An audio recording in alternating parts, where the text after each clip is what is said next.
Ok, ya vamos.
Hello, ladies and gentlemen, and welcome to the Latin America Show. My name is Enrique Gelista, and it's a pleasure for me to be tonight with all of you in this special show that we have. Well, it's a special celebration that we have in Mexico that is very important for us. That is the Day of the Dead, or Día de Muertos.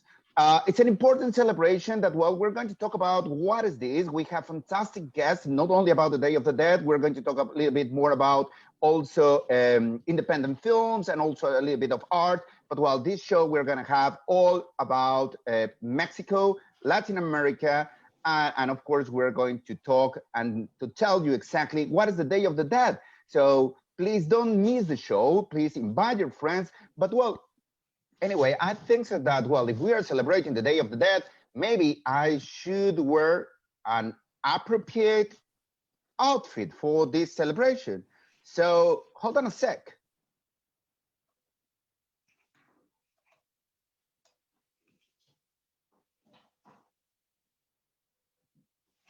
I think so. This is the best way to celebrate the Day of the Dead with all of you guys.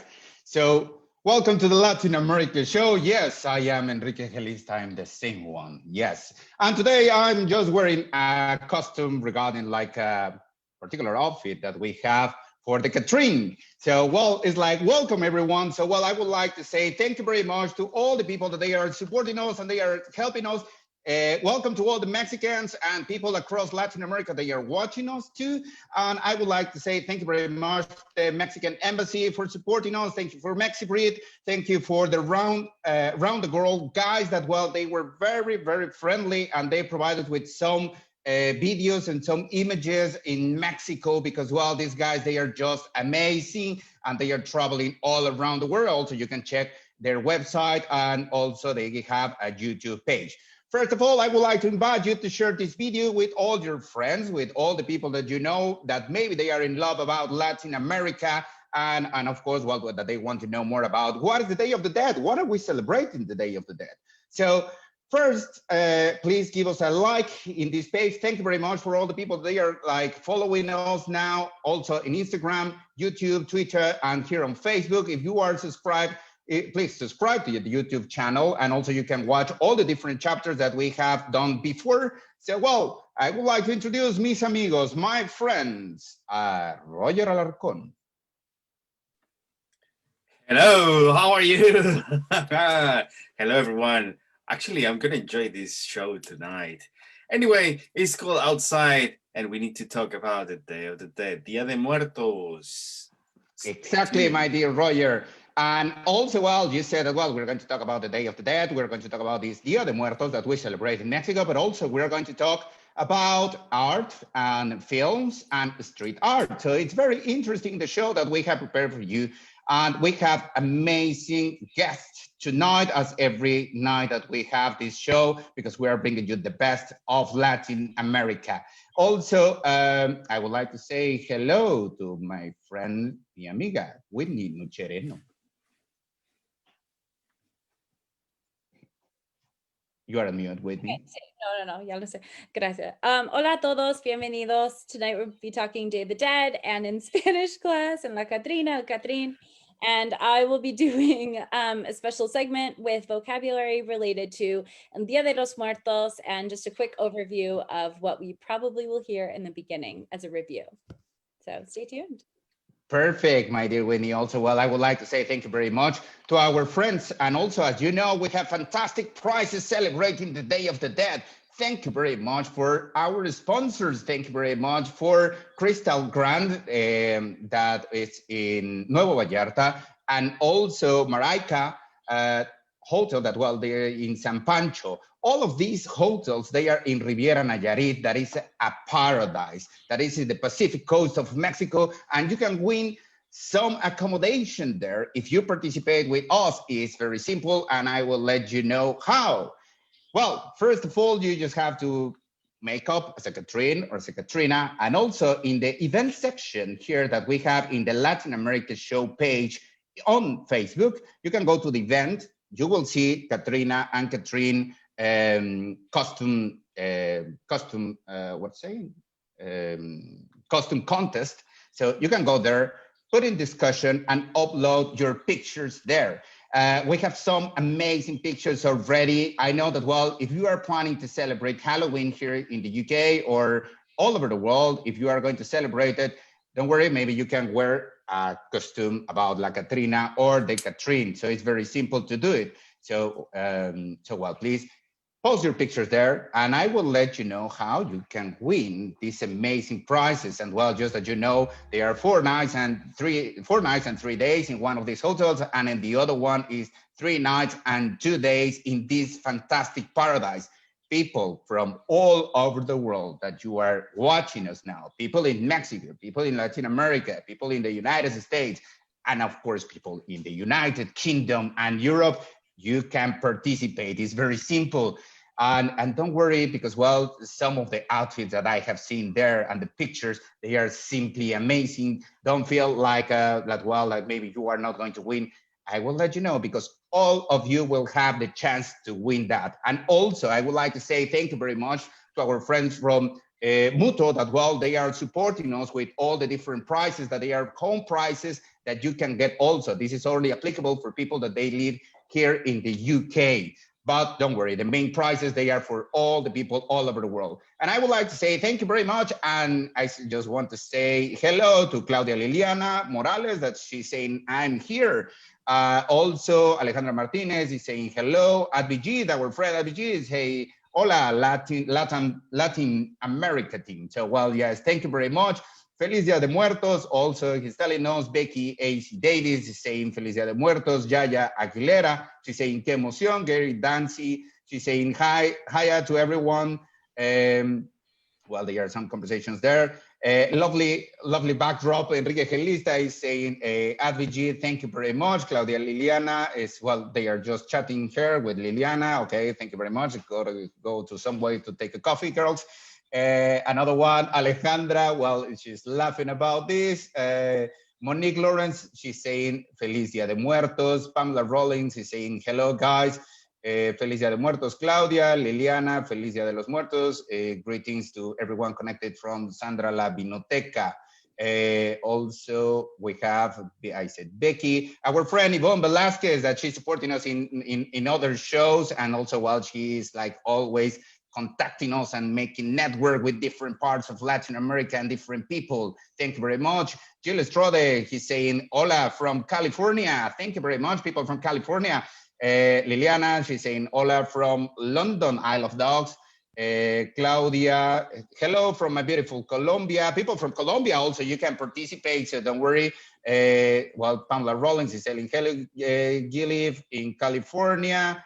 I have Jaja Aguilera, Claudia Liliana. So thank you very much to everyone. Please send us your comments, give us your feedback, let us know what you want to know about Mexico and also all about Latin America. Also, if you know someone who is interested in Latin America or you know any Latinos that they would like to come to the program because they have something interesting that, well, they want to share with all the audience, please tell them that, well, they can contact us. Natalia León, greetings from Yucatán, Mexico. Gracias. Saludos desde UCA, pero mexicana por siempre, saying Yaya Aguilera. Well, you know that, well, you can participate in this show. It's very easy to win these amazing prizes. People from all over the world, personas que están en México y en Latinoamérica pueden participar y pueden ganar extraordinarias noches en este paraíso que es la Riviera Nayarit. And of course, well, I have to say thank you very much to Polo Sanchez Valle, because, well, he has supported us with Metonymy. It's a fantastic company that, well, they are doing a lot of marketing here in the UK and Europe for different destinations in Mexico. So thank you very much. It's very easy to participate with us. Go to the event section, post your picture there in the section of discussion. And of course, I will let you know how you can win these amazing prizes. So, well, as I told before, well, we're going to talk about different topics. We're going to talk about the Day of the Dead. What is this? And we have invited someone who is just an outstanding person, that she knows a lot about it. If you have seen the promo, well, maybe you know that, well, she's an archaeologist and she is just a person who knows a lot about the Mexican culture. She has been here for a while. She has been working and providing different kind of workshops in the British Museum. She's working in UCL, and she's an archaeologist that also she has awarded with a recognition that Mexico provides to people that they are like expanding our culture. That is the Premio Otli. That, well, she got it a couple of years ago. But, well, she's an extraordinary person. So I would like to say thank you very much. And, well, I would like to, that, well, I'm just putting here, sorry, I'm just putting here in Zoom that, well, we can add it. So, well, meanwhile, Adriana Velasquez, thank you very much that you're watching us from Florida. And, well, of course, everyone, it's very easy to participate. Please share this video. More people, they can win these prizes. You can go to Mexico with your boyfriend, with your girlfriend, with your, one of these prizes, well, includes 2 adults and 2 children. So, well, it's amazing and extraordinary. Thank you very much to Cristal, Nuevo Vallarta, and Maraica, San Pancho. Thank you very much. So, well, I would like to, as I said, we have an extraordinary archaeologist, and she's going to tell us a little bit more about what is the Day of the Dead, because, well, sometimes it could sound a little bit creepy, but it's not creepy. It's just part of our traditions in Mexico. So, well, I would like to say hello to Elizabeth Baquedano, a very good friend of us. So how are you, Elizabeth? I think you are on mute. Yeah. No, I'm not mute. Ah, excellent. Thank you, Enrique. Thank you very much for inviting me to this very interesting Latin American show, especially designed to highlight the Day of the Dead. And I know you have other guests talking about other things that are equally interesting, but I'm delighted to be with you sharing a Mexican tradition that is definitely Mexican. Correct. And, well, we know that, well, you are an archaeologist, and you also, you know a lot about Mayan codes, and, well, you have been like interested and study a lot about our culture. So I would like to start like, Why these days they are important for Mexico? Well, it is really no exaggeration to say that the Day of the Dead is the most important day in the Mexican calendar. So it's a tradition that goes back to pre-Hispanic times, but it's definitely something that is very much ingrained in our culture, is very much part of being Mexican. So at this time of year, I would like to start by saying how beautiful it is throughout Mexico to see all the bakeries, all the shops decorated with skulls, with bread of the Day of the Dead, with bones and skulls, and all kinds of paintings and drawings everywhere, flowers, and you see a lot of cempasúchil, beautiful flowers that are not only symbolic of the Day of the Dead in ancient Mexico, but today as well.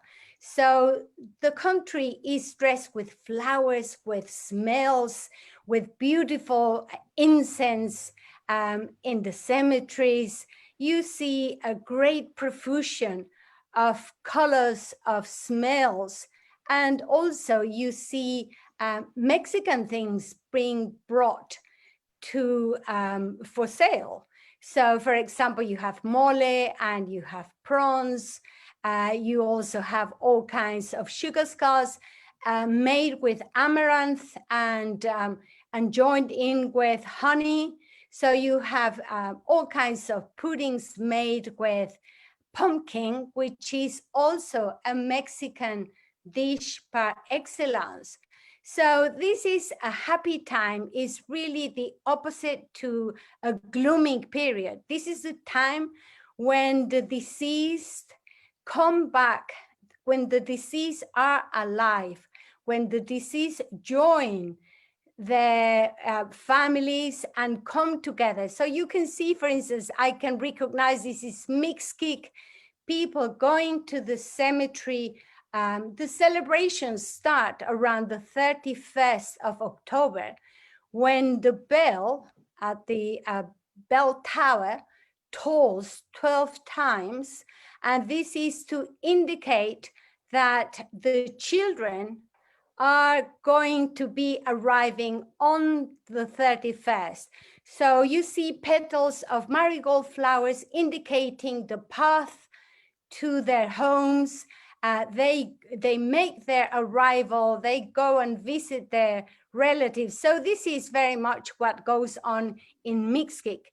So you have a combination of both the pre-Hispanic world, the pre-Columbian traditions, together with the elements of the Catholic Church that are today important in Mexico too. So it's very much a join of forces of pre-Columbian cultures, and it's taking an eclectic form with pre-Columbian elements. You see skulls everywhere. And of course, when we see skulls, we always think of something spooky, but skulls are symbols of permanence. They are the most important part of the head. They last longer, the skull and the bones, than anything else. The rest of the body decays and falls away, while the skull is a reminder of the presence in life. So it really has nothing to do with death or with being spooky, but it also has a connotation of permanence. It has a connotation of life. So we see also a lot of bones, crossbones, and crossbones are symbolic of regeneration. So bones and skulls are seen in different contexts in ancient Mexico. But in the context of the Day of the Dead, we see them as symbols of those people who were with us at some point, and they come back on the 31st, from the 31st to the 2nd of November to be with us. So the children come on the 31st, they go to their homes, they find toys, they find sweets, they find their bedroom duly made with all kinds of toys that they used to play with. And they also find all kinds of sweets that they enjoyed while in life. So you also have to think of infant mortality being very high in ancient Mexico, and today in Latin America is quite high. So it's not surprising that children had a special place during the Day of the Dead celebrations. But the children only stay with their beloved ones for 24 hours, and they depart on the 1st of November, when the bell tolls again to indicate that the deceased will be coming back. The grown-ups, the adults, will be coming to visit their relatives. So people prepare beautiful altars decorated with all kinds of photographs of the deceased. Of course, the patron saint is always brought as well. There's a beautiful tablecloth where everything is prepared and everything is organized. You have candles. You also have a lovely incense. So incense is always a way of communicating with ancestors. So the smoke goes up and it communicates with what is above. This is in ancient Mexico, but also the incense has a purification connotation, even though many people don't do it with those reasons. But it is very important that incense has this idea of purification, of cleanliness. It also has a way of communicating because the smoke goes up. So to see a copal incense in braziers, to see candles, and you see all kinds of fruits of the season. You see pumpkins. You also see donuts, pink donuts, which seem to be called colletes. So these colletes are part of the decoration of the Day of the Dead. They are beautifully decorated and put together with pumpkin, with sometimes pudding made of pumpkin with molasses to make it sweet. You also find bottles of tequila or bottles of beer to welcome the deceased who enjoyed a good glass of tequila or a good beer while he was alive. And of course, that is ready for him. If he smoked, there will be cigarettes for him or for her to have a cigarette. And those are the golletes, the pink donuts that you see.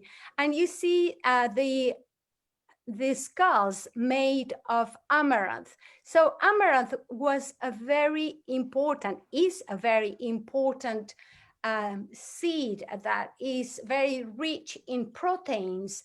And of course, by having it toasted and mixed together with honey, it produces a very tasty flavor.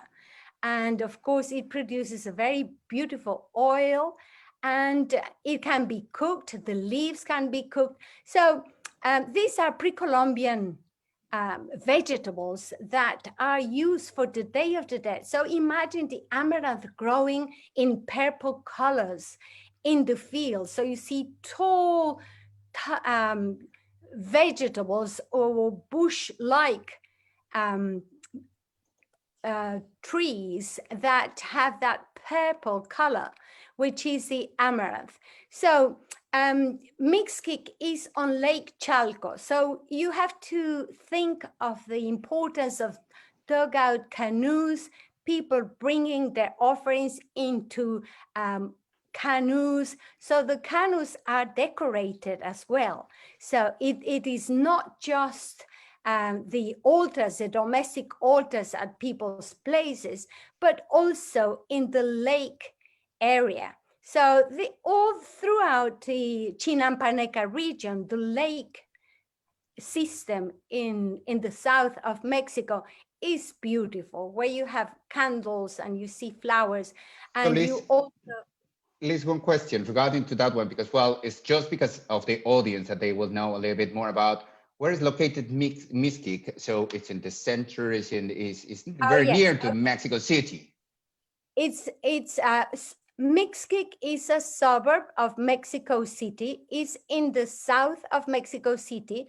It belongs to what is called Delegación Tláhuac in the south. So Xochimilco is very well known to tourists, the so-called floating gardens, but this actually is further up, and it joins with different areas called the Chinampaneca, so all the regions by the lake that are very fertile with all kinds of crops being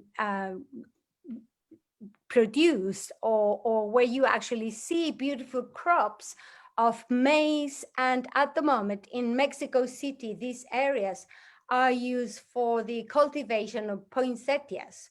So it's all to do with Christmas, and this is a very rich area for the produce of poinsettias for Christmas. And the poinsettia is a Mexican plant. So imagine what Christmas could be like without poinsettias or without turkey, and all these beautiful products come from Mexico. So going back to Mixquic, Mixquic is perhaps one of the most important places for the celebrations of the Day of the Dead, not only today, but also in pre-Columbian times. The cloister, which is a 16th century church, a beautiful Augustinian church in Mexico City, in the south, you have lots of representations of death. So there are some skulls that had been penned onto the walls, and they were part of the pre-Columbian precinct. But today you see adjacent to the graveyard, you have the cloister with all these beautiful offerings that the priest normally places. There's a little tiny museum with all the products that people have found and bring to the local museum. So it is a lovely place. I can't think of anywhere else that is more lively. Everything smells of food. Everything is tastefully done. People walk dressed as skeletons. And so I really strongly recommend that. But Mexico is full of this tradition. So if you go, for example, to Janitzio, to what is the modern state of Michoacán today, there's a lake there where you find also a beautiful reference to the Day of the Dead. And it is all by the lake with the beautiful hunting nets not hunting, fishing nets that they have.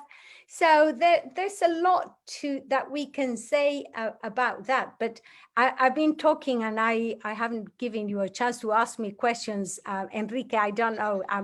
No, Liz, actually, it's like, I think so that, well, you are very well organized, and you are telling us the complete story about this, that I think so that's the main thing that our audience, they would like to know and to understand, because, well, it's like, it's not, and I just want to split this part because, well, there is no comparison with what Halloween means in other cultures, because for us, it's more remembering our ancestors, and of course that we are like enjoying that time with them. It's not, as you were saying, it's not a spooky day or something. It's more like we are gathering with them, and in that way it's like we have different symbols in the altars, and we have seen these altars that we have, and we have, like, for example, dogs, sugar skulls, the marigold.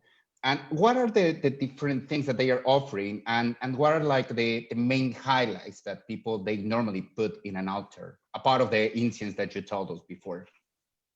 Yes, well, it really varies, but every domestic offering has the photograph of the deceased or the members of the family that they are remembering.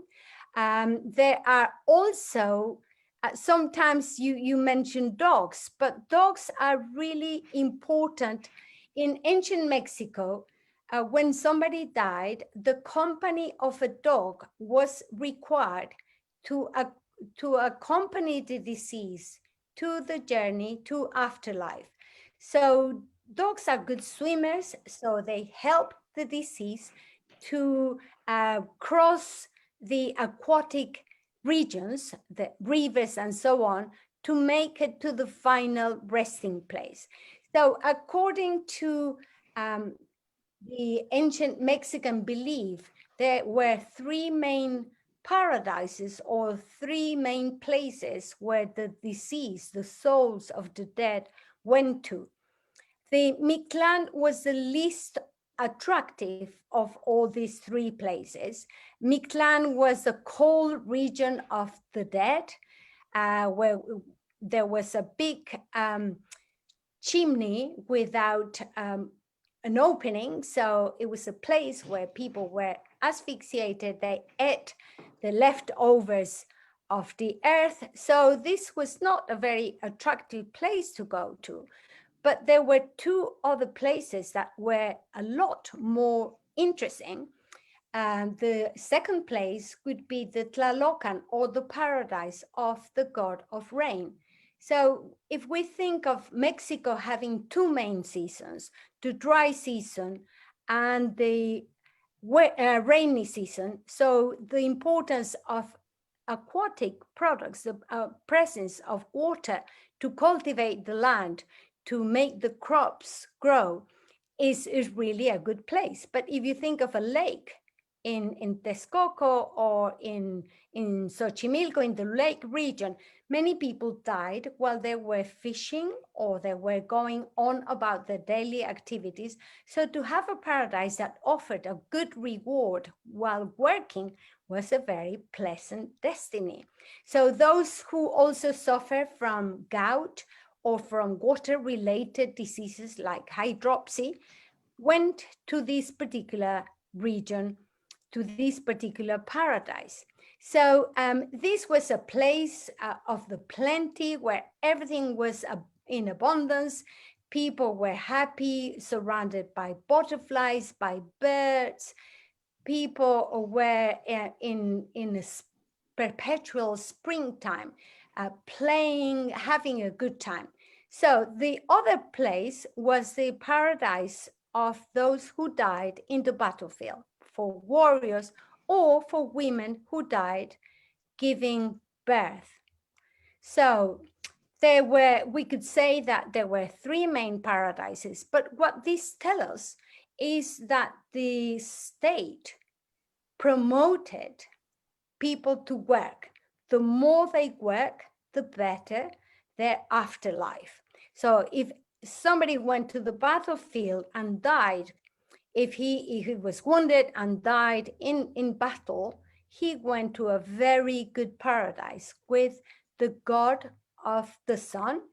He went to the Tonatiuh Ilhuicac, the paradise of the sun. He was surrounded by butterflies. So we see a lot of butterflies and butterfly symbolism. White butterflies symbolize the souls of the children who died very young, so white butterflies. But sometimes we see butterflies of other colors, and they're also the souls of the grown-ups. So you have different ideas, different birds. You have lots of hummingbirds, and the hummingbird is a symbol of a warlike little bird that is very territorial, that fights when someone goes into its territory. So it's a territorial bird that feeds on dead insects. So there's, I could talk about the importance of warfare, but of course everybody knows that the Aztecs were people who really produced a lot of war and were great warriors, very skillful warriors, and people died in the battlefield. So the women who were also giving birth constantly, and I mentioned earlier that infant mortality is very high, women were dying while giving birth. So those women who died were equated to warriors who had been fighting a battle, fighting for a new life, for a new warrior, for the state to be brought. And when she died, she went to the same paradise, to the Tonatiuh Ilhuicac, to reside with the paradise, to the warm region where everything was also very pleasant and very attractive. But you could actually come back after 4 years. So there was a liminal state where you could come and greet your beloved ones in the form of a hummingbird. So when you see hummingbirds in Mexico, and of course, there are over 43 species of hummingbirds in Mexico. So you can see all these beautiful hummingbirds and think of, oh, these are the souls of the warriors who died in the battlefield.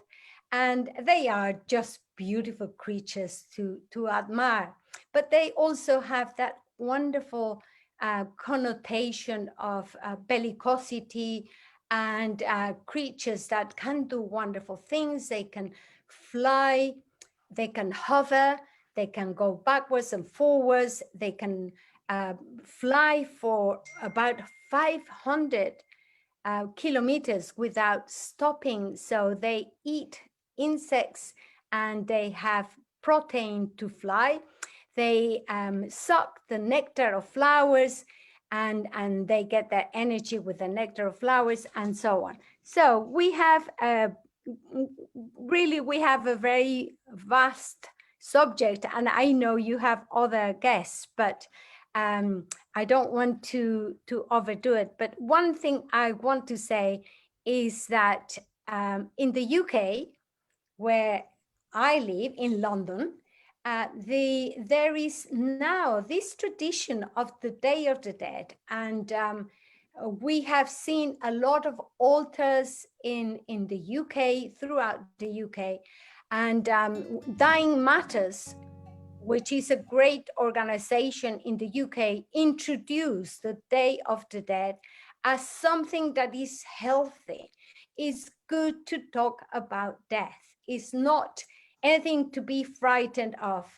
The Mexicans die of hunger, die of laughter, die of desire to see their beloved ones. So Octavio Paz, Mexico's greatest poet and Nobel Prize, said the Mexicans are really married to death. So we enjoy death, but as another way of life. There is transformation when we go in the earth and we transform into something else.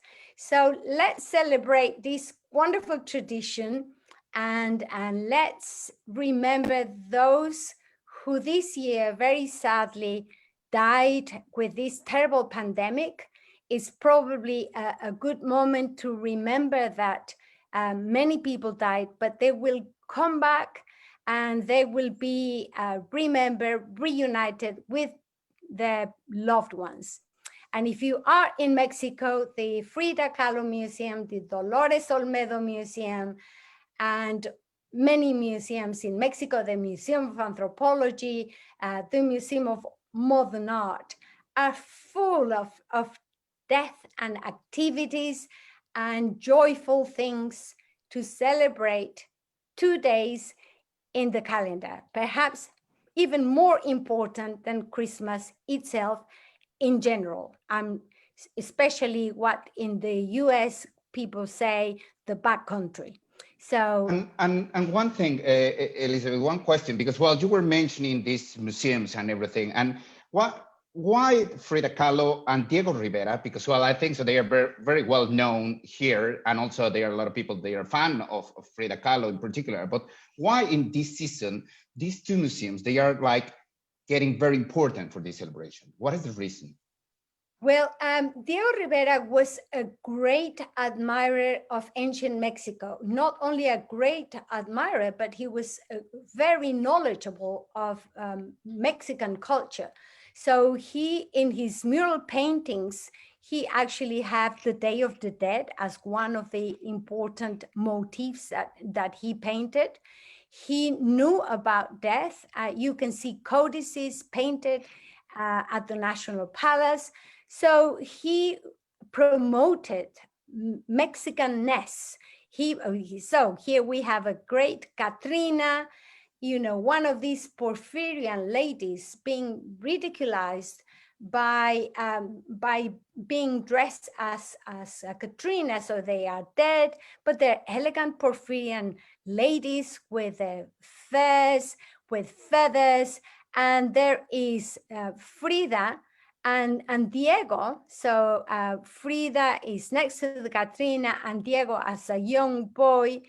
And we can actually see these paintings in mural paintings. So Diego collected a great amount of pre-Columbian objects.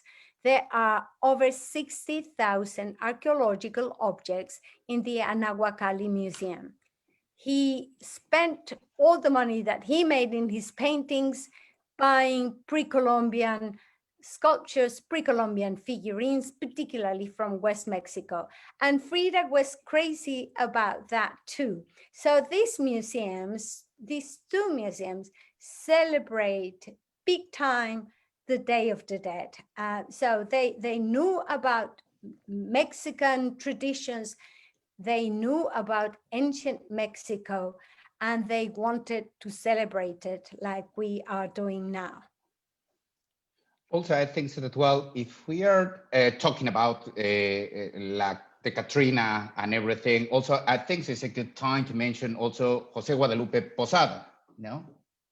Yes, absolutely. Well, Jose Guadalupe Posada was a Mexican artist, a great engraver who popularized the Catrinas and who actually had wonderful drawings and caricatures of death. So politicians, people of importance in the political world were also made or turned into caricatures by Guadalupe Posada. And we see lovely people on their bikes and so on. So there's a lot to do with death. And there is not a single Mexican artist who has not worked on the subject of death. But I think it's now becoming sort of universal because we see skulls as nice motifs worn by young people and old people. It is, you know, death is, it's a good subject as well. And especially when we think of life, all the life symbols that they embody as well. Well, actually, I think so. It's just very exciting, and well, there are a lot of things that we can talk about. Katrina, the Day of the Dead. It has been like I always enjoy the conversations that, well, I have had the opportunity to listen Elizabeth many times talking about different topics about Mexico, and it's just sensational. And are you having, because I know that, well, you're providing also workshops and everything, is so many workshops coming, Elizabeth, where you're going to participate, or something that people maybe they should know where they can know more about you? Yes, well, I will be doing something with University College with the Bloomsbury Summer School. It won't be summer, it'll be all the Mexican culture. So it is called Bloomsbury Summer School, and it's part of University College London. And I will be doing a joint lecture for Casa Latinoamericana as well. And I will be doing several lectures that I can tell you about online. And of course, I'm teaching online these days. But I will be doing the Nahuatl Study Day that I organize at University College, and that's open to everybody next month. The date has not been finalized, but it'll be at the end of November, where we go to the ancient language spoken by the Aztecs. I can see Stephanie. Well, it's my time, as I see Stephanie, to thank the Mexican Embassy. We have a wonderful, and we have a wonderful cultural attaché in front of us, Stephanie Black-Leon, who has invited me every year to give lectures. Last year it was in Camden Town, where there was some by UNAM UK. That was a beautiful offering that UNAM UK put, and many other offerings. The Mexican Embassy had a wonderful offering in Camden Town. So it's great to be doing this in partnership with the Mexican Embassy. The Mexican Embassy invited me to do a lecture online, and then we thought that perhaps it was a good thing to join forces with the Latin American show. Thought that maybe we can have a recording and put it in the Mexican Embassy website, but she will tell us about that. I want to thank Enrique very much for inviting me, for providing us with beautiful images of the Day of the Dead, and for the team that works with you. I know it's several people who work with you. You are the heart. I want to thank Stephanie Black for inviting me year after year to take part in the celebrations of the Day of the Dead. Thank you very much, Elizabeth. It's a pleasure. Steph, well, as Elizabeth said, from the Mexican Embassy as a cultural attaché. So please. Thank you so much, first, Dr. Baquedano, for that marvelous lecture. Thank you, Enrique. Thank you, Roger. Thank you, Whitney, for the invitation to join forces. That's what it's always about. So it facilitated Elizabeth, so we didn't make her do twice in a week the same talk. And we benefit in the Mexican community, and the British audience curious about Mexico benefits from this. So as it was said here, the Mexican embassies this year to celebrate safely, but to make sure that we mark the occasion, we created a digital platform, and the website, it's in Spanish, and that is diademuertos.uk. That's the website. Thank you so much. And the digital festival runs from October the 26th till actually November the 5th. We changed the date, and it includes more than 30 activities. Elizabeth's talk will be shown on Thursday, the 29th. Every day there's new content available at midday. So please check it out. There's talks by Dr. Baquedano, but also actually by David Martinez with Rafael Flores, for example. Their talk will be shown tomorrow. So do check it out. We're very glad to provide a space to collaborate with different British and Mexican organizations, musicians, there's concerts, there's workshops, there's a do-it-yourself altar, because we also included a contest, an altars competition, and we're all collaborating to make sure that the occasion doesn't pass. And also, perhaps it will be interesting for you to know that in addition to the actual festival, where, as I said, there's 30 activities, films as well, by the way, in collaboration with Incine. There's also an interactive altar. And that altar is the centerpiece of the website. And it's a digital piece that the artist that we commissioned, Rodrigo Nava, created. And Rodrigo, it's a UK-based artist in Glasgow, and he created that piece. So basically, it's an altar, and each of the elements that Elizabeth explained so wisely in this talk, you can see it, and the idea is that even kids or anyone can see that information and just interact with it. There's also a map where you can see the way that the Day of the Dead is celebrated throughout Mexico. There's a whole discussion on who influenced who, but you can find Mezquite, for example, but Janitzio as well. Yucatan, a complete different way to celebrate in the Mayan area, and many more content. So please check it out. Thank you so much. And we're always glad to collaborate with the Latin American show. So on behalf of the ambassador, Aurenia Aguirre, Chargé d'Affaires of Mexico in the UK, thank you so much for being part of this festival. And do not forget, you have until the 30th of October to be part of the contest. And if you forget to register, that's fine. You can still send us your pictures. And if you want to, that pictures can be shared. And let's just make the UK map more colorful.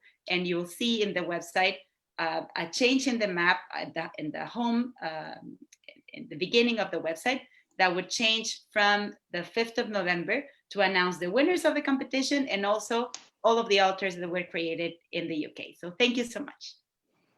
Stephanie, thank you very much. And of course, thank you very much to the Mexican Embassy for all the support.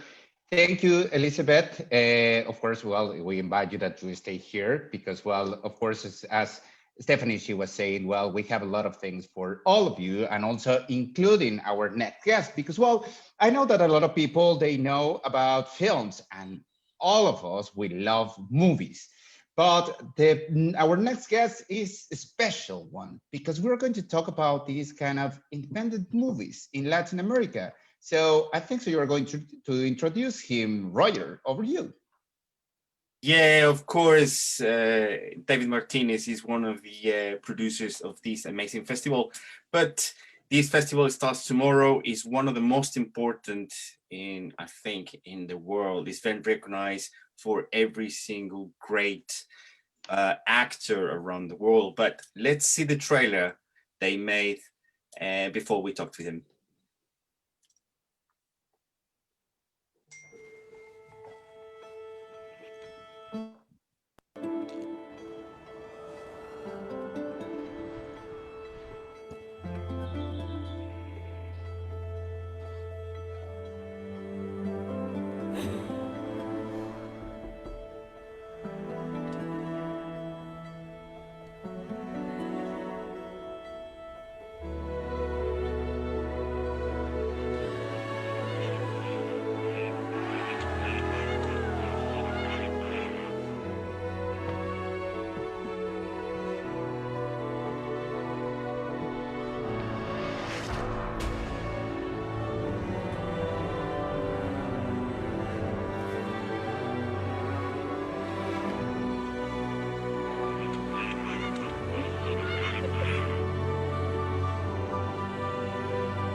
Well, we give the welcome to Reino's producer, David Martinez. Hi, Roger, and hello, everyone. Thank you so much for the invitation. I'm so excited.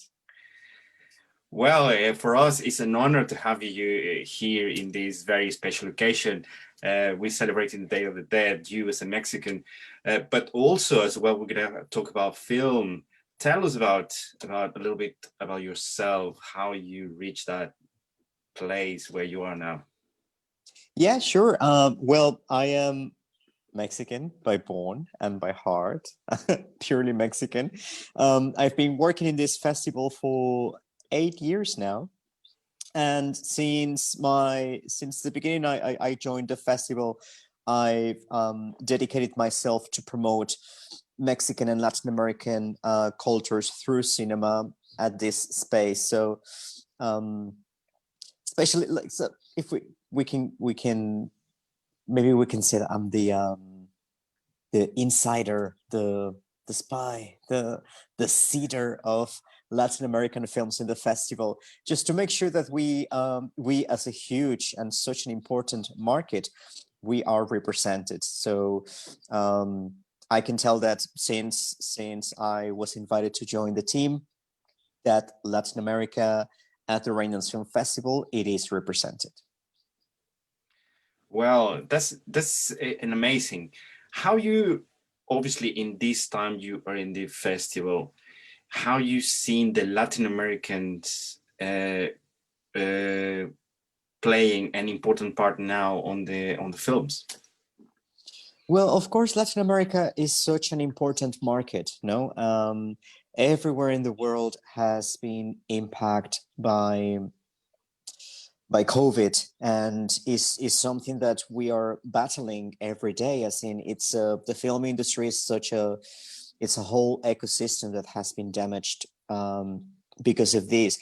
But Latin America, same as any other territory, we've been resilient, and we've been fighting. No, there were so many film festivals in Mexico that were canceled or postponed, but right now, in just a very few days, the Morelia Film Festival is about to happen in person.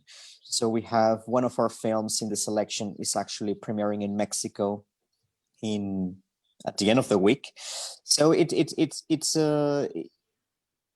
amazing and important how film festivals have to readapt in these times of COVID, but also how we've united to fight against it and to be resilient about the situation and keep promoting and keep on doing what we do. So you're talking about, well, something very, very special, no? The cinema and the films. The now in these days, we were seeing the special trailer, which is every time I see them is amazing, and the film is not going to stop now. And it's one of the things I want you to talk about how Raindance is doing in these times. Yes, of course, and thanks, Roger. Roger, by the way, he's our star photographer, so he's part of the team. You're part of the family, Roger. Well, the tagline for this year is "There is no stopping us." It was never in the plans to cancel or to postpone the festival.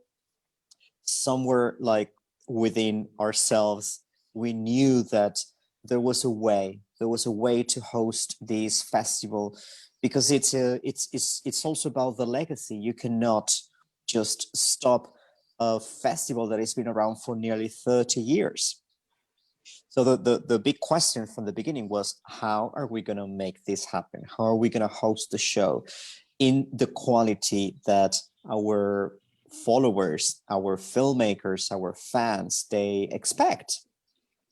So the answer was and is what we're doing. We're hosting a hybrid festival, which means 97% of the festival is going online through a platform that is enabling us to move the festival experience safely online.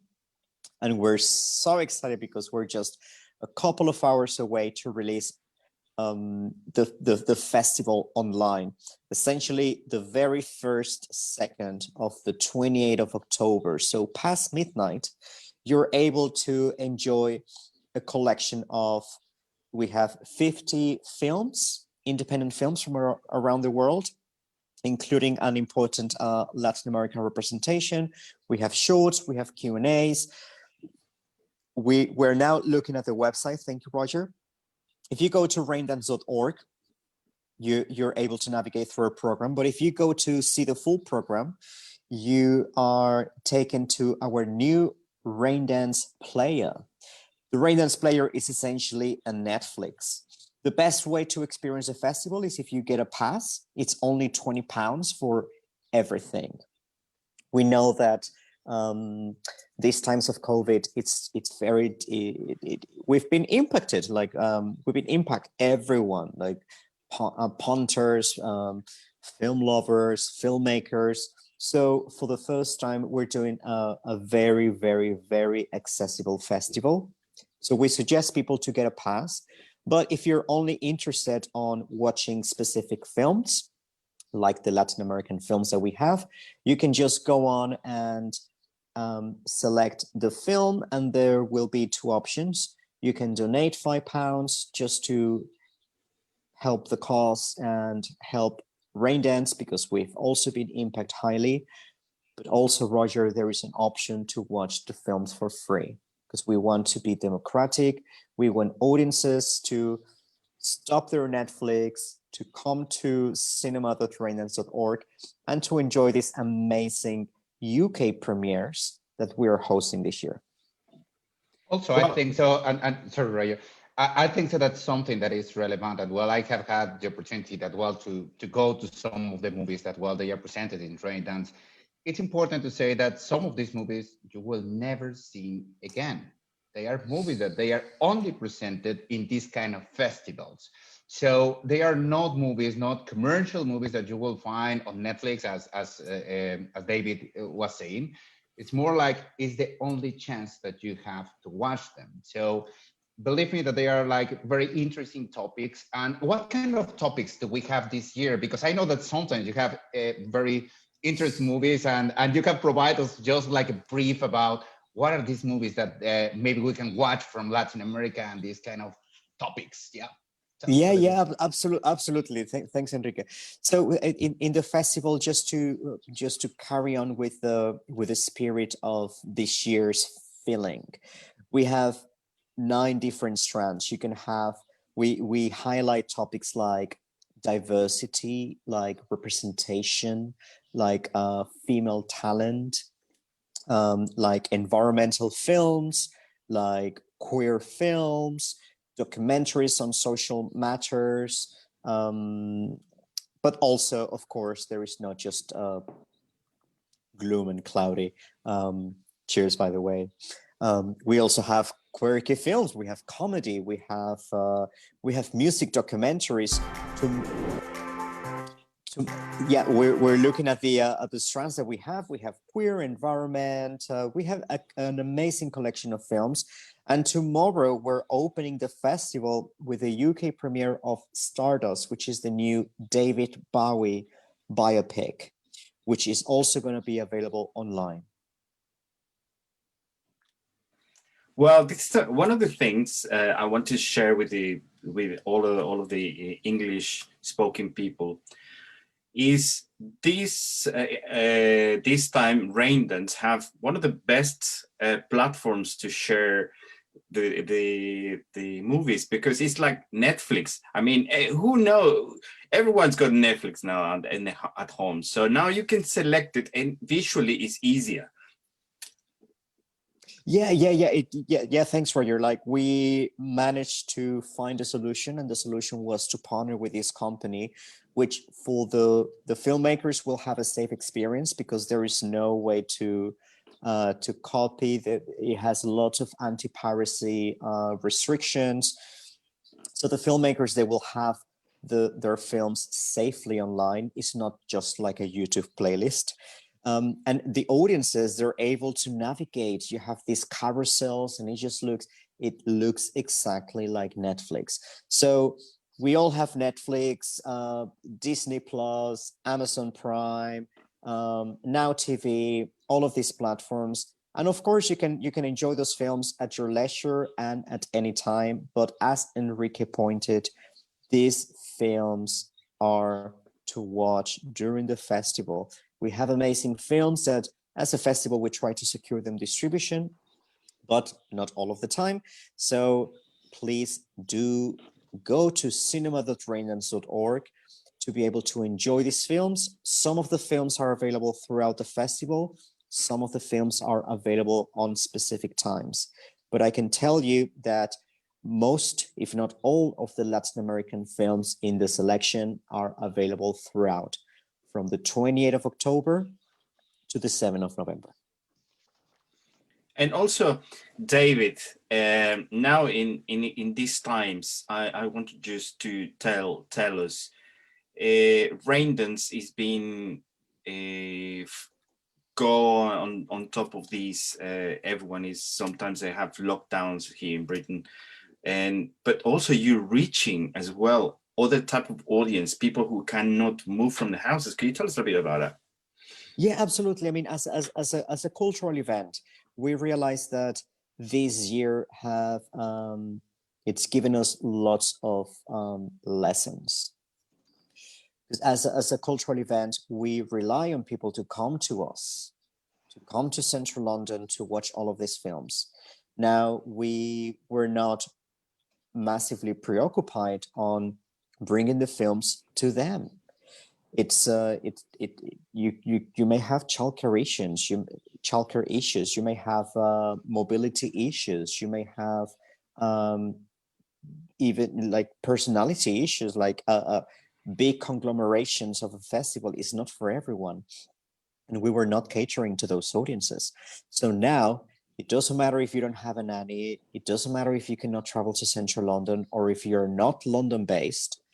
All of the selection this year is available all around the United Kingdom, and shorts and industry programs are available worldwide. So even our shorts, they're going to be available in Latin America, and that's a huge thing.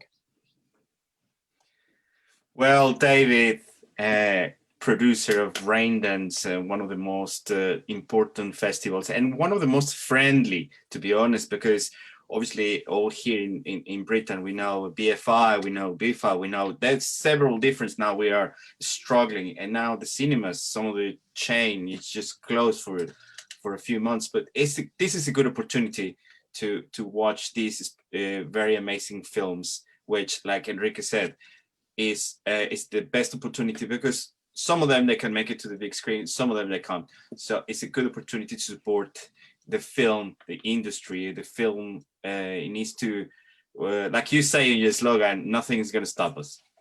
Exactly. And we have amazing films, like just on top of my head, and I'm sorry, I do not have the entire list, but we have films. We have a film from Chile by Gonzalo Massa, who wrote A Fantastic Woman, which is it was the Chilean film that won Best Foreign Language Film at the Academy Awards. So he's an Oscar winner. His film is executive produced by Salma Hayek, and it's going to be available for free as from midnight. So the very first second of the 28th, past midnight, you're going to be able to watch this film called This is Cristina. Ella es Cristina. Is a fantastic film, indie film, black and white, Oscar winner, produced by Salma Hayek. Come on. We also have a special conversation with Gelista Aparicio. That conversation is going to be available from Thursday, the 29th, for free as well. We're also going to make it available on our Facebook profile. A conversation with Gelista Aparicio, the star of Roma, directed by Alfonso Cuarón. She was so generous with her time, and also the ambassador of Mexico to the UK, Aurenia Aguirre, she joined us on the conversation. We have Laura Plancarte. She directed this time Non-Western. She's an alumni, so she's returning with that film. We also have another film called Suffocation. Beautiful film. It won many Ariel Awards, which is our Academy Awards in Mexico. We have from Argentina, we have shorts, music videos, and virtual reality experiences, because we also have at the festival. Anyway, if you go to cinema.raindance.org, if you go to the search bar and you just type in the country that you want to watch films from, if we have them in selection, they will pop up. So you will be able to, so you're in the platform. So if you go to the very top search bar, over there. If you just type in Mexico, for example, then you will be able to see the films coming from Mexico and so on. So I will, exactly, all of those films.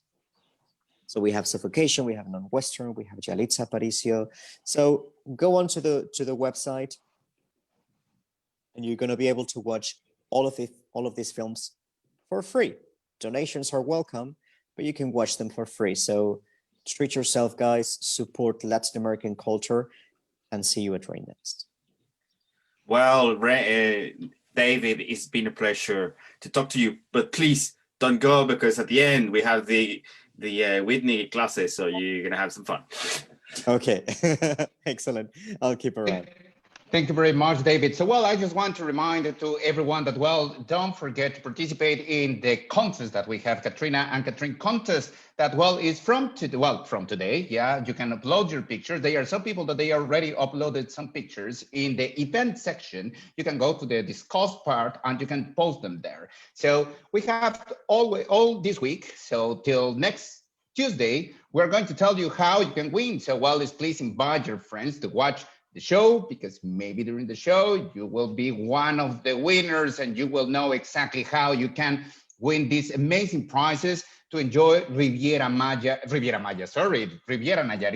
in Mexico, courtesy of our friends from Cristal Nueva Vallarta and also Maraica San Pancho. So, wow, this amazing place in the Pacific coast of Mexico is just a paradise. So that are the two main prizes. However, also I would like to invite you, because, well, we have prizes for your home, courtesy of our friends from Muto. So thank you very much. And also I would like to say thank you very much also to my friend Ariadna Sorreras, that she made the logo for this particular season. So thank you very much for all your support.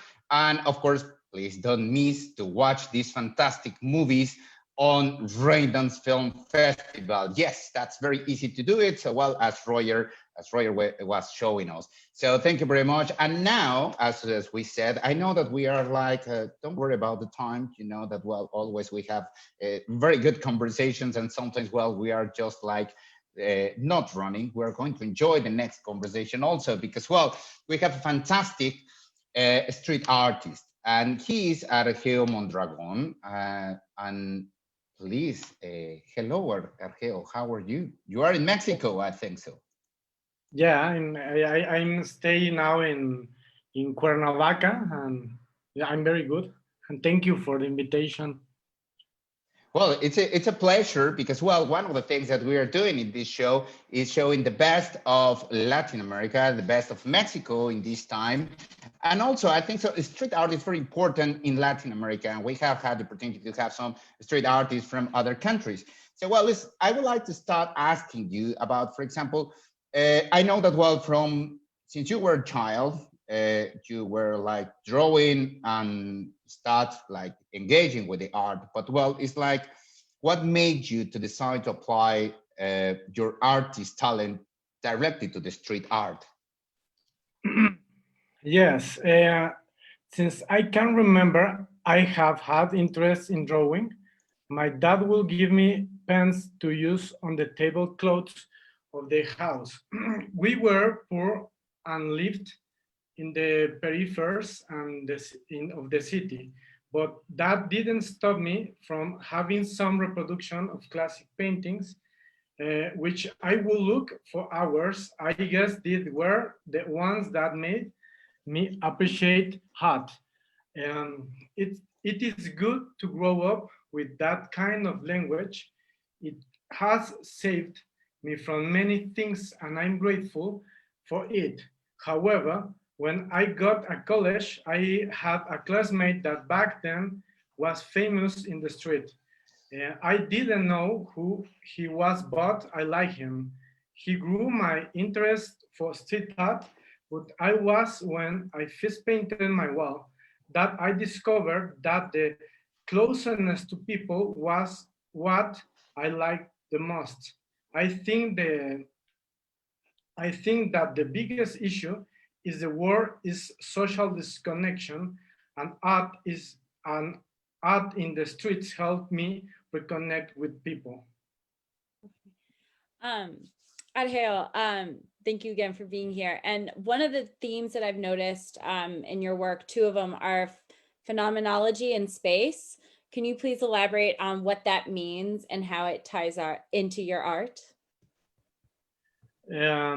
My master degree thesis was about, sorry for my English, No, está bien. I'm going. No worries about that. Was about phenomenology and syntaxis of space, but since it is a very broad subject, I will try to sum it up as much as possible.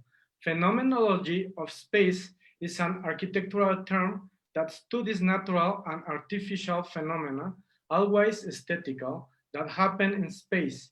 Ancient cultures used it a lot. All the pre-Hispanic complexes have it, and I don't understand the regression of Western culture when using it in a measured way when in the Mayan pyramids were already used masterfully. I suppose it is because the only thing, sorry, sorry. No, está bien. I'm there? Yeah. Yes. Okay, You can continue. Yeah, you can continue, Argeo. Yeah. Sorry. Because it's okay. I suppose it's because the only thing that interests them is the economic space and not the living space. The most famous example of space phenomenology is the sun projection that forms in the Chichen Itza pyramid. The architect Stephen Hall has a very illustrative book about this. The syntaxis of space is a map of human transit in cities, the plot of how many people walk through a place and its comparison with other places. Siqueiros has a more in-depth study of the reading of spaces, so much so that he invented polyangularity, which serves to design pictorial scenes in monumental spaces that readjust to the complexity of the human eye. I use the concepts above all when making, it's okay. Sí, está bien. Yeah, you can continue. Yeah, don't worry. You can continue. Yeah. Interpretation with, but it's okay. You go. You can continue. You can continue. Yeah. I use these concepts above all when making architectural novels, which are graphic novels developed in the architectural space. Comics in buildings, where each room is a vignette linked sequentially to another, thus telling a story in the corridors of a place. The viewer contemplates the story with the five senses when I use the phenomenology and syntaxis of space to increase narrative capacities. For example, I use anamorphism to speak of another dimension with the story, or I use the sensation of a falling elevator to make the viewer feel that the characters are falling. In fact, I have given lectures of these topics in the Complutense University of Madrid, the University of Granada, and the National University of Mexico, among other places. Okay. And here is like we were watching some of the images here, and we saw some, for example, animals, and I know that, well, basically you are like using frequently animals and also nature in general. It's like, can you tell us why it's a central theme in your work? Yeah. Like cat, I think that I was sensitized to them since I was little, because of my brother, who is very fond of animals. I lived in my home with different types of animals. I think I achieved a kind of communication with animals. We had lions, monitor lions is my favorite, ferrets, boas, and hags. Once an eagle wanted to eat me and a giant pig too. I think I have never had a dog. If I chose to have pets, I will have abyssal fish, but it will be something stupidly expensive and unfishable thing. Sorry. No, it's okay. And well, we are seeing this part that is very interesting. It's like how, of course, in the images, how you can make different kind of animals, and they are just splitting, and you can change the head and the body, etc. But well, just moving forward, it's like, well, on the other side, we know that, well, you have worked with different kind of communities and communities that they need some support. So how you have been involved with all of them is like, and how you have been involved, and of course, what is this work means to you in general? Before, people criticized me, telling me that I was a very utopian person because I want to live in a better place. I think those who criticized me for that were dystopian, and in worst case, cynical people who like to live in shit. I have always suspected that something is wrong with capitalism. I believe that in these broken times, no one has in a way of arguing that the chaos in which we live is not a dystopia. I believe that COVID is a virus caused by globalization. Even worse, viruses have existed throughout life, but the massive way it affects us is exactly the same as the way globalization is designed. The only ones who are doing something effective against the dystopian structure of capitalism are the peoples in resistance.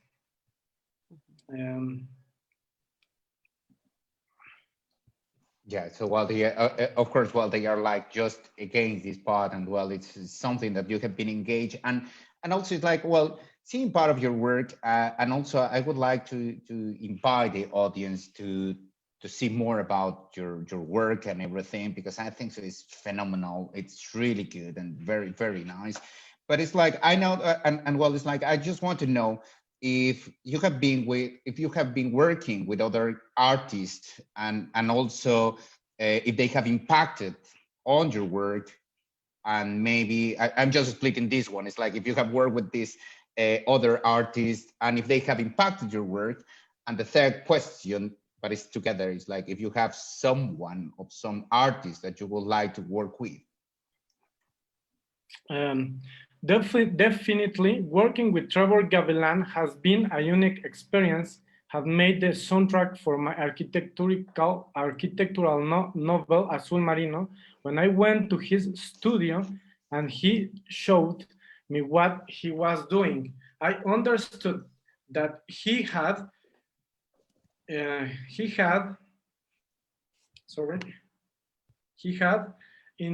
internalized the story that I wrote myself. He made it his own, and I think it was so deep that I didn't even immerse myself as far as he was. I invite you to listen. The soundtrack is on Spotify.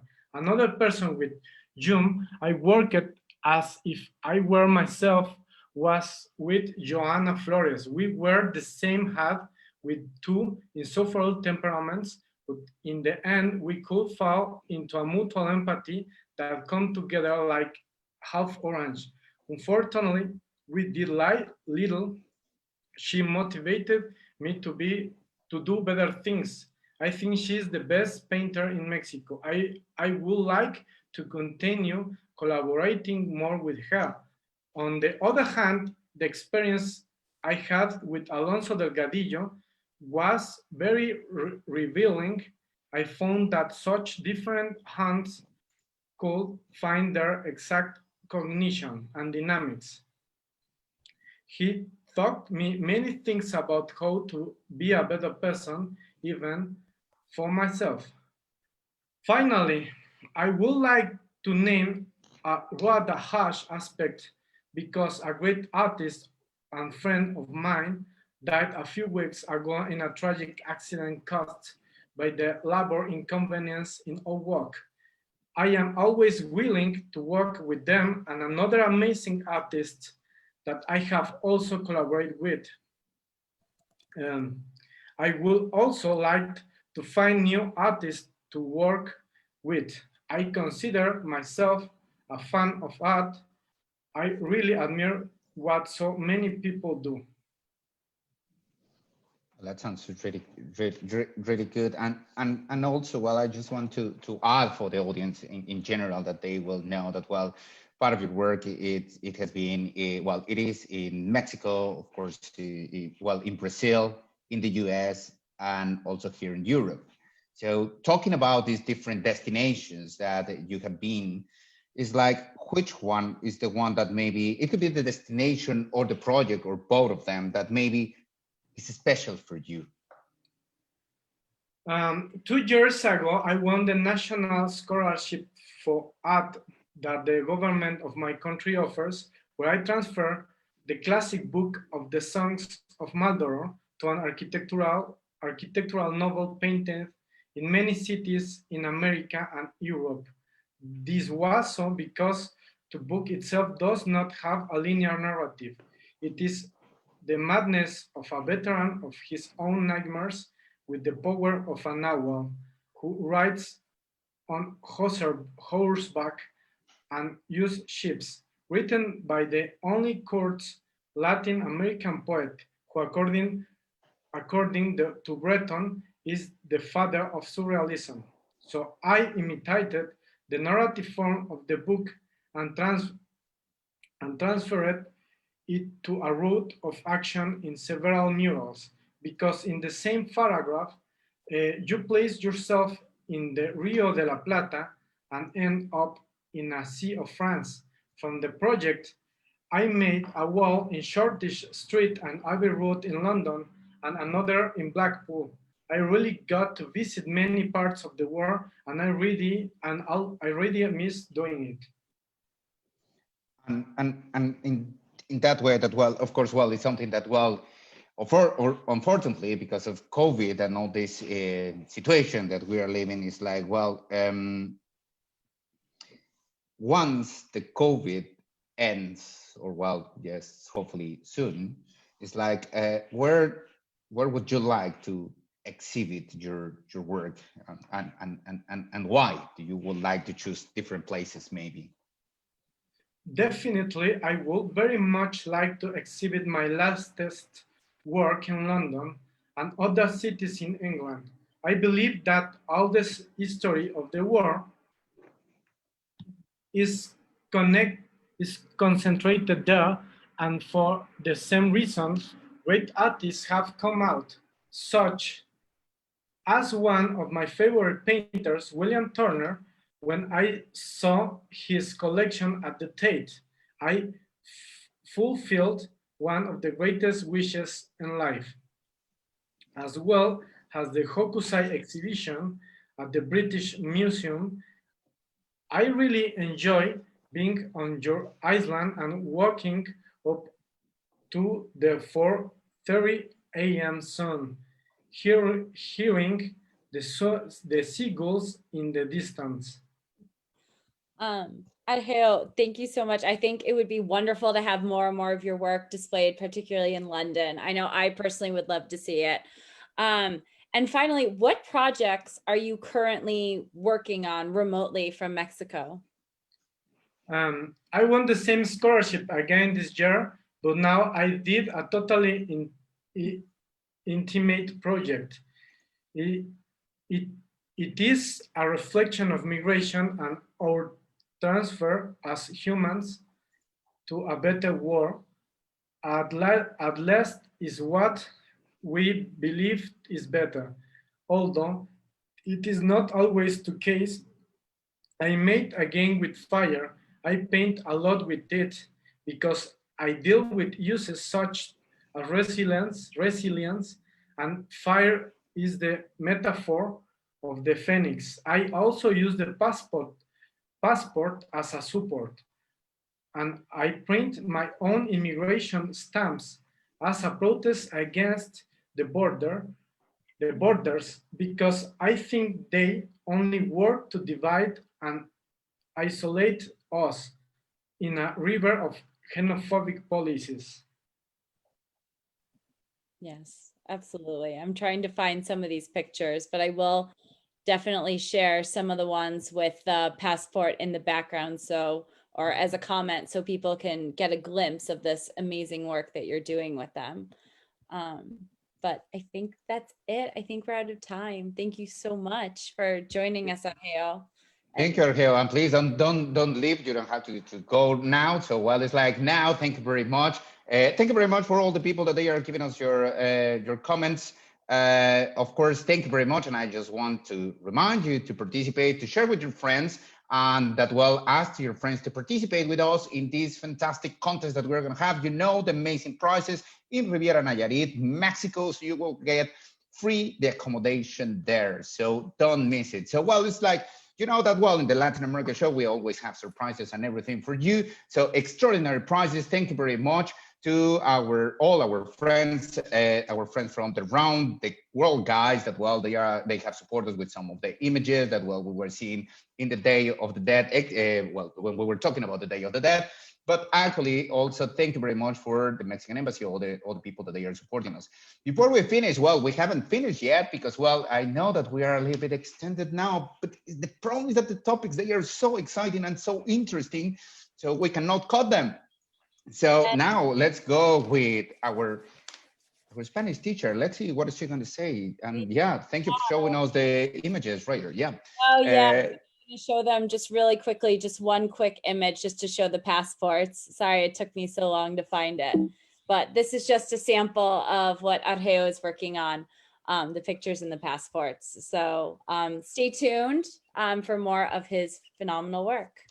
Okay, so yes, I had to share that because they're really, really cool. But yes, moving on to everyone's favorite section of the night.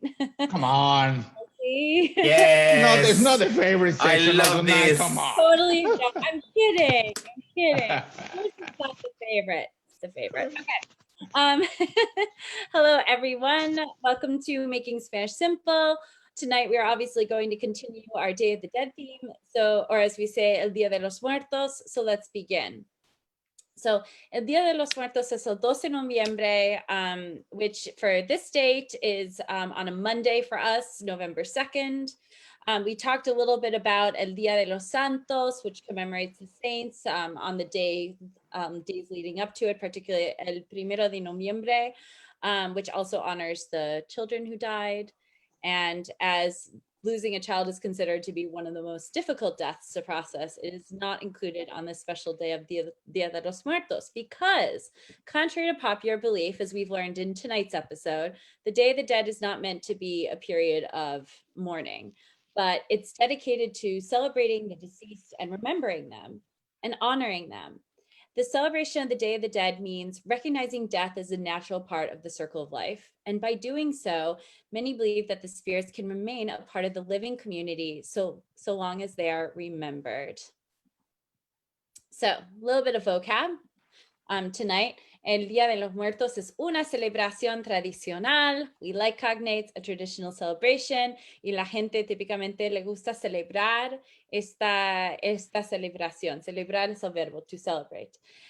We have las ofrendas. Now, we've already talked about las ofrendas in the first part.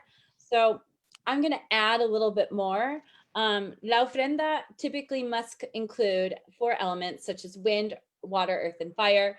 For the element of water, water can be left in a pitcher on the altar for the spirits to drink. Traditional paper banners to represent the wind. And the earth element is represented by food. And lastly, the fire elements come from the lighting of the candles so that the spirits may be able to find their way to the altar. So moving in on what some of the vocabulary associated with parts of the ofrenda that we talked about earlier tonight. This is how you say some of them in Espanol. You can have a candelero if you want a candlestick, but traditionally there are velas or candelas, which are candles. As we talked about earlier, las fotos. typically a photo of the one that you are honoring and potentially them with you and their family members. And las fotos, just from a linguistic point of view, it's las fotos. I know that traditionally we see words that end in O and we think it's los, masculine, but in this case, las fotos are short for fotografías. So it's las fotos. And now las flores. Okay, not just any flower. Las flores are flowers in general, but we are talking about the marigolds. Okay, el cempasúchil or los cempasúchiles are the orange marigolds, as you can see in the picture below. And this is la flor de los muertos, the flower of the dead. And the petals of these flowers are used to create a path that the spirits will follow as a guide. This also allows them to travel from between the world of the living and the spirit world. It is believed that these flowers are used specifically due to its scent that the spirits can smell. And marigold petals are spread across roads and are used to decorate the graves and the altars. Okay, so la cruz. Okay, so en la celebración, la cruz de Cristo, it's an element que representa todos que practican el catolicismo, anyone who practices Catholicism. So of course, that is a symbol of the religion that's mostly practiced. You have el copal. We talked about the incense earlier and its importance in the ¿cómo se llama? The ofrendas. Sarapes can be part of them too. These are special, these are blankets that are very special to Mexican culture, like a shawl, often brightly colored and has fringes at the end of them. You have las calaveras cerámicas, the ceramic skulls. And we talked about that as well. Now, families typically go to, so how does this work? The families typically go to the cementerio or the cemetery to visit la lápida or la tumba, the gravesite, to set up these ofrendas and talk about memories of their loved ones. And while telling stories and honoring their deceased, they eat. And one of the traditional foods is el pan de muerto, the bread of the dead. So being a vital element for the altars, this sweet bread is made for this very celebration.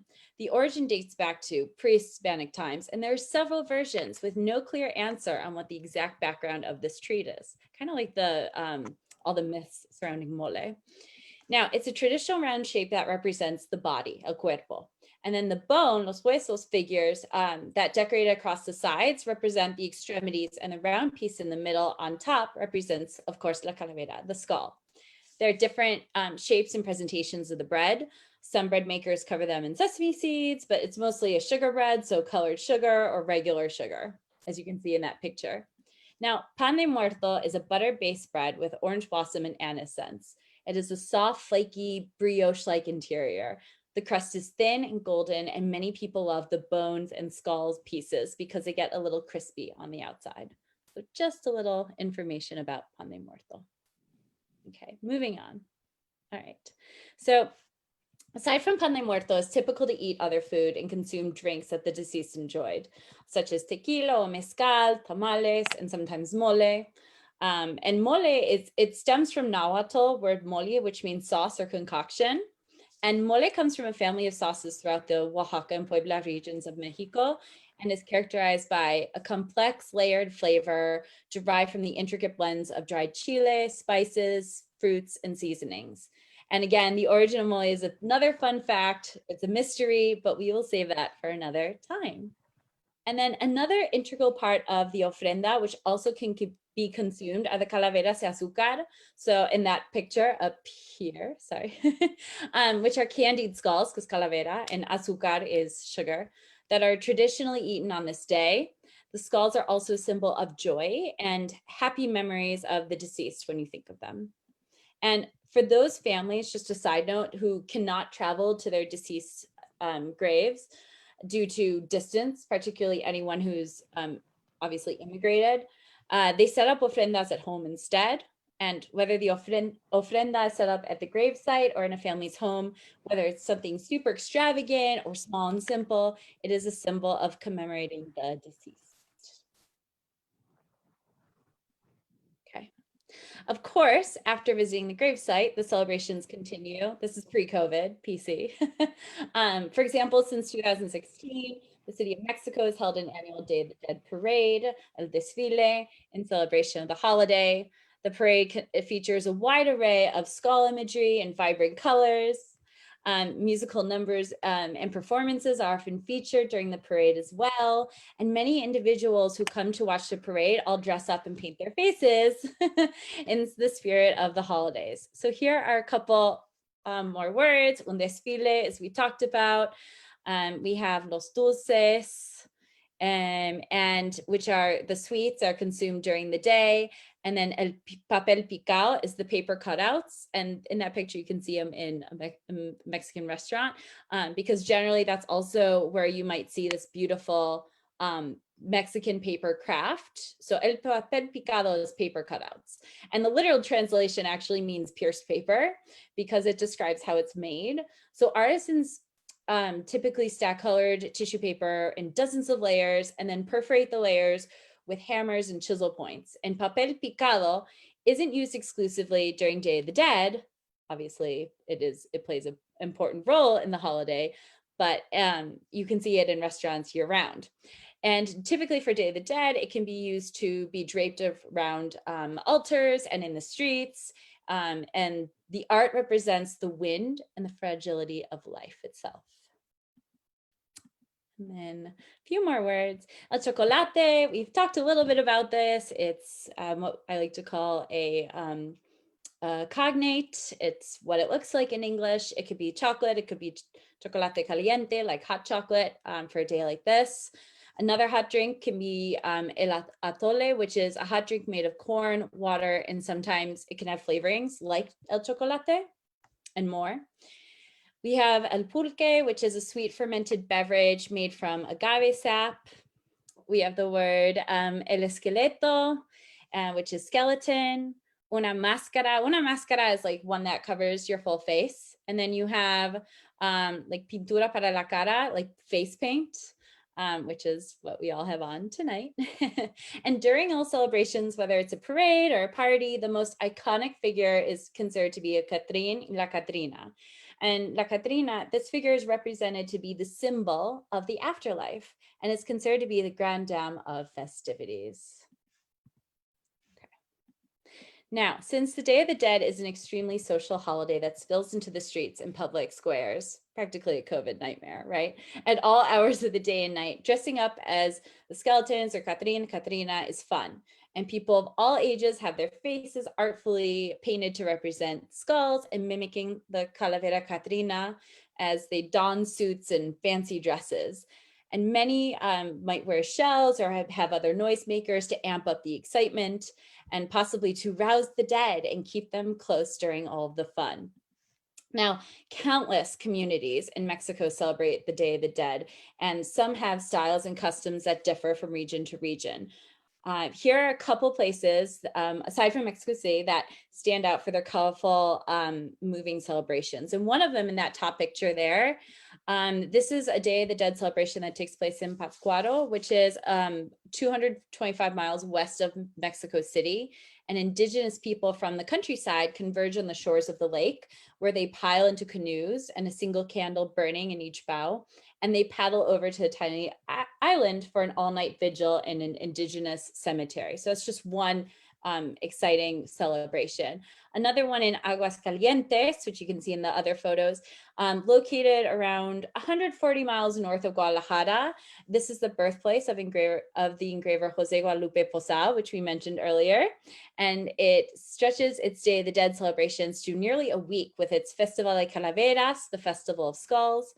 And this festival culminates in a grand parade along the Avenida Madero.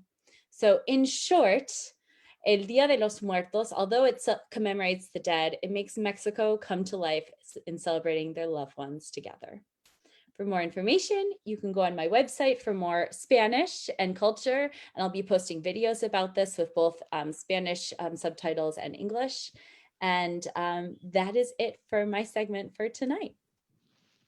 Thank you very much, Whitney. Very useful and very lovely. And yes, of course, you look very nice as a Catrina. So, well, it's like, thank you very much. Elizabeth, I would like to say thank you a lot for all your time. I think it was an amazing time with you in order to know more about the Day of the Dead. Believe me that also I took some notes because I think so it was very interesting also for maybe for some Mexicans that we didn't know about these three heavens and everything and what is happening.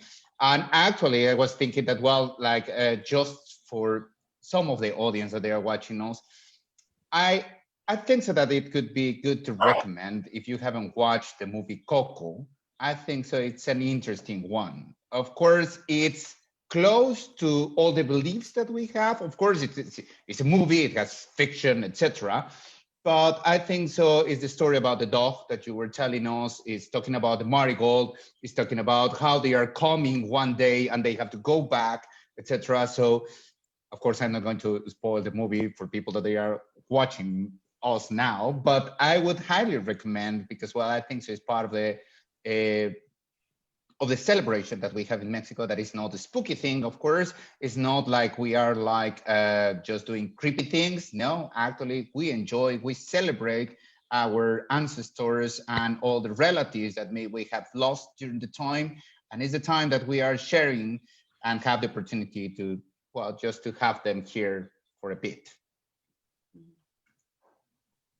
So Elizabeth, thank you very much. Hopefully we can have you soon talking about, I know that, well, you are like an encyclopedia that, well, maybe people, they don't know, young generations, they don't know what is an encyclopedia, but well, it's like, you're like Google for Mexico, yeah. And about Mexico. Thank you very much for inviting me. It's wonderful to be with you and I love your show. I enjoyed very much, you know, everyone who spoke about their work, and I really enjoyed very much Whitney's presentation, and you know, sort of making the language fun. I think this is great. It's such a good idea and beautiful as well. You're beautifully dressed for the occasion. And I can only say felicidades, congratulations. It's a real wonderful, interesting show. We will be promoting it. And I know that there are people in Mexico listening to it. And you know, we had very good quality art. And it's wonderful to see these great artists promoting their work. So it's been a splendid evening talking about art and what you do. So thank you very much. And we'll come back for more. Keep us posted. We want to come back to the show. What a compliment. I was the most nervous about you, your reaction. Never. That was really brilliant. You can have now That's a degree. Language. Is she passing? Is she passing the test? He does this every time. Yeah. Absolutely, with glowing marks. Excellent. Thank you. So, teacher. Well, teacher, actually, you made it. well, just that, yeah, you know what? I think so. I feel really flattered that Elizabeth is telling you that. Yeah, honestly, yeah. So thank you very much, Elizabeth. Argeo, I think so you're on mute, but well, thank you very much, Argeo, for being tonight with us. Well, today for you in Mexico. Thank you very much. It has been amazing to know more about you, and I think so. You have a great talent, and also, well, we're going to promote in the show your art, but also we would like to know more about you when you, well, of course, after this pandemic and everything, but when you will release or you will show something new, please let us know in order that we can engage all the audience and they can know more about your projects. Okay, thank you. I'm going to show you my art in the future. Thank you very much. Thank you for this space of time for make put Mexico in another ears of the world and another minds of the world. Thank you too much. Thank you, Argeo. Thank you very much. Thank you very much, Elizabeth. And well, of course, well, I just want to say thank you very much to everyone. But well, it's like, let's say goodbye, Whitney Nuchereno. Well, first of all, thank you to everyone who watched. Thank you to our two wonderful guests. And and especially Argeo, because I totally got him to come to my classes at some point and talk to my students. So that was really Of fun. course. I know I'm totally putting you on the spot in Espanol, so they can learn too from you. But I really enjoyed tonight's episode. Thank you to all the guests. I loved being able to do something a little bit more cultural. The face paint was interesting. We will not be doing this every episode. And next week, we're going to talk about a different country, but I'm not going to spoil it. I'm going to let Enrique. Come on, say it. Okay, fine. Brasil. I do this every week. I say I'm not going to say it. And we're going to talk about a couple themes. One of them is music, and the other is a surprise. I don't think Enrique or Roger even know what that's going to be. No, you haven't told me, and that's scary. Yeah. I'm finalizing those details, but find out soon. You have to watch to find out. Thank you very much, my dear Whitney. On the other side, my dear friend, Roger Alarcon. Thank you very much. Well, thank you very much, and very honored for our guest tonight. And please, now you know the information about the film festival. We need to support the films, and the film industry needs you. So now you have very easy options to see it. So Raindance Festival, raindance.org. Support the independent films. Thank you very much, my dear Roger. I would like to say thank you very much to all the people that they are supporting us again, inviting you to share this video with more people. Follow us in all our social networks. You can find us on Instagram, YouTube, Twitter, and of course here on Facebook. We are every Tuesday at 8 p.m. London time. Here we are, the Latin America show. Also, thank you very much to Crystal Grand, Nueva Vallarta. Thank you very much to Maraica San Pancho. Thank you very much to Polo Sanchez Valle from Metonimi. Thank you very much. Thank you very much for our friends from the Round the World guys. Also, you can check their YouTube videos that they have. They have a YouTube channel and they are traveling around the world, not only Latin America. They have amazing places that you can watch there. Of course, watch mainly the ones that they are from Latin America. Yes. But well, thank you very much. Remember that you can participate. Thank you very much to Muto also for the sponsorship, also for the prizes. And of course, thank you to Ariadna Sobrera, to all the people that they are possible this, to the Mexican Embassy, to MexiBreed. And of course, thank you to the Mexican community, to the Latin American community around the world. It's a pleasure to be here with you. Please let us know if you want that we touch or that we talk about any particular topic that maybe you are interested in. Don't forget to share also the contest that we have about Katrina and Catherine. You see, well, if we have done it, you can do it much better. Believe us, we are not artists, and maybe Argeo maybe will be a little bit disappointed how we did it, but well, we are trying to do our best. We are trying to entertain you. We are trying to bring you the best of Latin America. Remember, this is the Latin America show. This is every Tuesday, 8 p.m. London time. Thank you very much. My name is Enrique Gelista, and see you here next week. Thank you very much.